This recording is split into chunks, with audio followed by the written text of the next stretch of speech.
മാധ്യമ പ്രവർത്തനത്തിലെ മികവിന്റെയും വിശ്വാസ്യതയുടെയും മാനവികതയുടെയും മുഖമാണ് എൻ അശോകൻ. കോഴിക്കോടും തിരുവനന്തപുരത്തും എറണാകുളത്തും മാധ്യമ പ്രവർത്തനത്തിൽ വ്യക്തിമുദ്ര പതിപ്പിച്ച അദ്ദേഹം 3.5 പതിറ്റാണ്ടിലേറെയായി രാജ്യ തലസ്ഥാനമായ ഡൽഹിയിലാണ് പ്രവർത്തിക്കുന്നത്. അരനൂറ്റാണ്ടിന്റെ മാധ്യമ പ്രവർത്തനാനുഭവമുള്ള 80 വയസ്സിന്റെ നിറവിലെത്തിയ എൻ അശോകനെ കേരള മീഡിയ അക്കാദമി ആദരിച്ചു. കേരള പത്രപ്രവർത്തക യൂണിയന്റെ സഹകരണത്തോടെ തിരുവനന്തപുരം മസ്കറ്റ് ഹോട്ടലിൽ സംഘടിപ്പിച്ച അശോകനും മാധ്യമ ലോകവും എന്ന സ്നേഹ സംഗമത്തിൽ മുഖ്യമന്ത്രി പിണറായി വിജയൻ മുഖ്യാതിഥിയായിരുന്നു. Kerala media academy chairman RS Babu അധ്യക്ഷത വഹിച്ചു. മാതൃഭൂമി ദിനപത്രത്തിന്റെ ഡൽഹി ബ്യൂറോ ചീഫായിരുന്നു ദീർഘകാലം എൻ അശോകൻ. ഇപ്പോൾ മാതൃഭൂമിയുടെ പ്രത്യേക പ്രതിനിധിയായി ഡൽഹിയിൽ സേവനമനുഷ്ഠിക്കുന്നു. കേരളത്തിന്റെ താൽപര്യങ്ങൾ സംരക്ഷിക്കുന്നതിനും കേരളീയരുടെ അന്തസ്സ് വളർത്തുന്നതിനും മാധ്യമപ്രവർത്തകൻ എന്ന നിലയിൽ അശോകൻ വലിയ സംഭാവനകൾ നൽകിയിട്ടുണ്ട്. ഡൽഹി കത്ത് എന്ന അദ്ദേഹത്തിന്റെ പംക്തി എല്ലാവരും താൽപര്യത്തോടെ വായിച്ചിരുന്ന ഒന്നാണ്. മാധ്യമപ്രവർത്തനത്തിൽ അരനൂറ്റാണ്ട് പൂർത്തിയാക്കുന്ന എൻ അശോകന്റെ മുഖമുദ്ര വിശ്വാസ്യതയും സത്യസന്ധതയുമാണെന്ന് മുഖ്യമന്ത്രി പിണറായി വിജയൻ പറഞ്ഞു. മാധ്യമപ്രവർത്തനത്തിൽ വിശ്വാസ്യതയും വസ്തുനിഷ്ഠതയും നിഷ്പക്ഷതയും ഉണ്ടായിരിക്കണമെന്ന ഉറച്ച ബോധ്യം ഉണ്ടായിരുന്നവരും തങ്ങളുടെ വാർത്താ റിപ്പോർട്ടിങ്ങിൽ ഈ മൂല്യം മുറുകെ പിടിച്ചവരുമായിരുന്നു പഴയകാല തലമുറയിലെ മാധ്യമപ്രവർത്തകരിൽ പലരും. മാനവികതയും ജനപക്ഷ കാഴ്ചപ്പാടുമാണ് അവരെ നയിച്ചിരുന്നത്. പുതുതലമുറയിലെ മാധ്യമപ്രവർത്തകർക്ക് എൻ അശോകനെ പോലുള്ള മുൻഗാമികളുടെ മൂല്യബോധവും തൊഴിൽപരമായ അർപ്പണ മനോഭാവവും മാതൃകയാക്കാവുന്നതാണ്.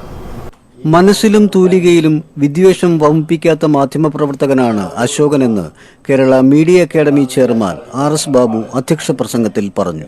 ഡൽഹിയിലെ മാതൃഭൂമിയുടെ ലേഖകൻ എന്ന നിലയിൽ കേരളത്തിലെ മുഖ്യമന്ത്രിമാരുമായും കേന്ദ്രത്തിലെ ഭരണാധികാരികളുമായും മാധ്യമ പ്രവർത്തകരുമായും രാഷ്ട്രീയ നേതാക്കളുമായുമെല്ലാം വളരെ അടുത്ത ബന്ധം അശോകനുണ്ട്.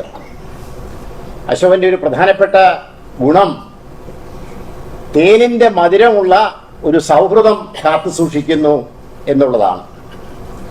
വിഷം മനസ്സിലും പേനയിലും ചീന്തിയിട്ടില്ല എന്നുള്ളതാണ്.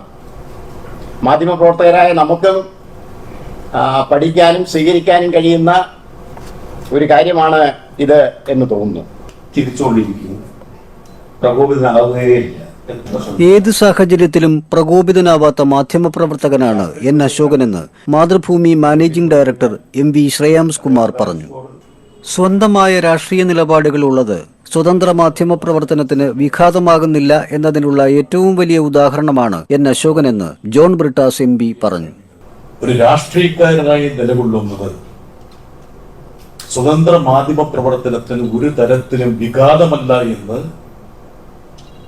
അടിവരയിടുന്ന ഒരു മാധ്യമ സഫലിയുള്ളയാളാണ് ശ്രീ എൻ അശോകൻ. ഒരുപക്ഷെ ഇന്നത്തെ മാധ്യമ പ്രവർത്തനത്തിൽ സംഭവിച്ച ഏറ്റവും പ്രധാനപ്പെട്ട അപകടങ്ങളിലൊന്ന് അർത്ഥവത്തായ രാഷ്ട്രീയ പ്രവർത്തനം, രാഷ്ട്രീയം മാധ്യമ മേഖലയിൽ നിന്ന് ചോർന്നുപോയി എന്നുള്ളത്. അശോകനുമായി പതിറ്റാണ്ടുകളുടെ ബന്ധമാണുള്ളതെന്നും രാഷ്ട്രീയത്തിലുണ്ടായിരിക്കുന്ന മാറ്റങ്ങളുടെ പ്രതിഫലനം മാധ്യമങ്ങളിലും ദൃശ്യമാണെന്നും കേരള ഗവൺമെന്റിന്റെ ഡൽഹിയിലെ പ്രത്യേക പ്രതിനിധി പ്രൊഫസർ KV തോമസ് ആശംസാ പ്രസംഗത്തിൽ പറഞ്ഞു. ആമുഖം ആവശ്യമില്ലാത്ത വിധം മാധ്യമലോകത്ത് ഇപ്പോഴും പ്രോജ്വലിച്ചു നിൽക്കുന്ന വ്യക്തിത്വമാണ് എൻ അശോകനെന്ന് മന്ത്രി രാമചന്ദ്രൻ കടന്നപ്പള്ളി പറഞ്ഞു. മാതൃഭൂമി ഡൽഹി ബ്യൂറോ ചീഫ് എന്ന നിലയിലേക്ക് ഉയരാൻ അശോകനെ പ്രാപ്തനാക്കിയത് മാധ്യമപ്രവർത്തകൻ എന്ന നിലയിലുള്ള അദ്ദേഹത്തിന്റെ സൂക്ഷ്മ നിരീക്ഷണ പാഠവുമാണെന്ന് മന്ത്രി AK ശശീന്ദ്രൻ ചൂണ്ടിക്കാട്ടി. മന്ത്രി P പ്രസാദ് അശോകനെ പൊന്നാടയണിയിച്ച് ആദരിച്ചു. മുൻ പ്രതിപക്ഷ നേതാവ് Ramesh Chennithala retired income tax ഉദ്യോഗസ്ഥൻ സജീവ് ബാലകൃഷ്ണൻ വരച്ച അശോകന്റെ കാരിക്കേച്ചർ അദ്ദേഹത്തിന് സമ്മാനിച്ചു. പറയാനുള്ളത് പറയുകയും എഴുതാനുള്ളത് എഴുതുകയും ചെയ്ത മാധ്യമപ്രവർത്തകനാണ് എൻ അശോകനെന്ന് UDF കൺവീനർ MM ഹസൻ പറഞ്ഞു. KP കേശവമേനോന്റെ കാലത്ത് മാതൃഭൂമിയിൽ മാധ്യമപ്രവർത്തക ജീവിതം ആരംഭിച്ചു എന്നതും ഇന്നും അവിടെ തുടരുന്നു എന്നതുമാണ് വലിയ ഭാഗ്യമെന്ന് എൻ അശോകൻ മറുപടി പ്രസംഗത്തിൽ പറഞ്ഞു. എന്റെ മറ്റൊരു ഭാഗ്യം എന്താണെന്ന് വെച്ചാൽ ഈ പത്രപ്രവർത്തനത്തിന്റെ സുവർണ കാലത്ത് ആ കാലത്ത് പത്രപ്രവർത്തനം നടത്താൻ സാധിച്ചു എന്നുള്ളതാണ്. ഇന്നത്തെ തലമുറ, പത്രപ്രവർത്തക തലമുറ അത് സ്വപ്നം കാണാൻ കൂടി പോലും കഴിയുന്നതല്ല. ഇന്ന് പത്രപ്രവർത്തനം, മാധ്യമ പ്രവർത്തനം ഒരു ഒട്ടേറെ വെല്ലുവിളികൾ നേരിടുന്നു. ഇവിടെ അത് വിശദമായി തന്നെ ചർച്ച ചെയ്യപ്പെടുകയുണ്ടായി. ഇവിടെ ഒരു തമാശ പറയാൻ പോലും സാധിക്കാത്ത ശകാരങ്ങളാണ് മുന്നിൽ, ഭീഷണികളാണ് മുന്നിൽ. വിശിഷ്ടാതിഥികൾ കേരള മീഡിയ അക്കാദമി പ്രസിദ്ധീകരിച്ച പുസ്തകങ്ങൾ എൻ അശോകന് സമ്മാനിച്ചു. കേരള പത്രപ്രവർത്തക യൂണിയൻ ജില്ലാ പ്രസിഡന്റ് ഷില്ലർ സ്റ്റീഫൻ സ്വാഗതം പറഞ്ഞു. കേരള പത്രപ്രവർത്തക യൂണിയൻ മുൻ general secretary R Kiran Babu ആദരപത്രം അവതരിപ്പിച്ചു. Kerala media academy assistant secretary N Satheesh Kumar നന്ദി പ്രകാശിപ്പിച്ചു. മുഖ്യമന്ത്രിയുടെ മാധ്യമ ഉപദേഷ്ടാവ് പ്രഭാവർമ്മ, മുൻ പ്രധാനമന്ത്രി മൻമോഹൻ സിംഗിന്റെ പ്രിൻസിപ്പൽ സെക്രട്ടറിയായിരുന്ന TKA നായർ, മുൻ ചീഫ് സെക്രട്ടറിമാരായ V Venu, VP Joy, KPCC general secretary M Liju, Doordarshan മുൻ additional director general K Kunhikrishnan, Cochin shipyard മുൻ ചെയർമാൻ N രാമചന്ദ്രൻ, ഹഡ്കോ മുൻ ചെയർമാൻ V സുരേഷ് തുടങ്ങി നിരവധി പ്രമുഖർ പരിപാടിയിൽ പങ്കെടുത്തു.